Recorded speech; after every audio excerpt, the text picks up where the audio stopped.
বৌমা, বৌমা। হ্যাঁ মা বলুন, ডাকছে কি? তুমি মাথায় ঘন্টা দাওনি? শিগগিরই বলছি এক্ষুনি ঘন্টা দাও, আমার সামনে এক্ষুনি দাও। আচ্ছা মা ঠিক আছে, আমি এখনই ঘন্টা দিচ্ছি।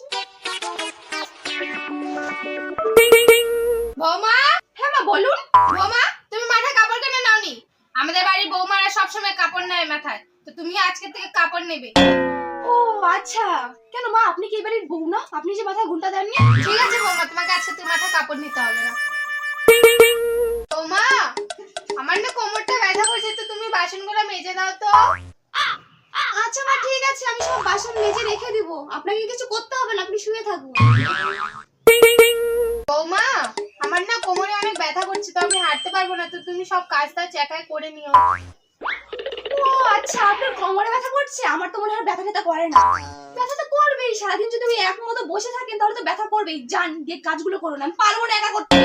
কি ফ্রিতে কাজের মেয়ে নিয়ে আসছেন না? পারবো না আমি কিছু করতে। বৌমা, রাতে খাবার করেছো? না মা, রাতের খাবারটা এখনো করিনি। কি? এখনো রাতের খাবার হয়নি?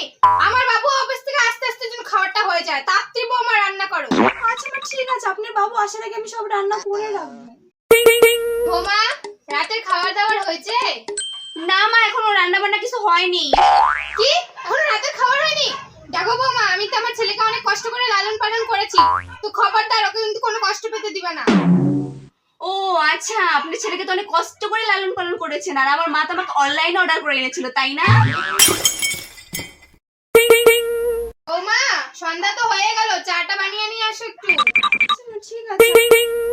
বৌমা, সন্ধ্যা তো হয়ে এলো, যাও একটু চা নিয়ে আসো, খাবো। লেখা হয়। ওরে বুড়ি রে। ও মা, আপনি চা খাবেন?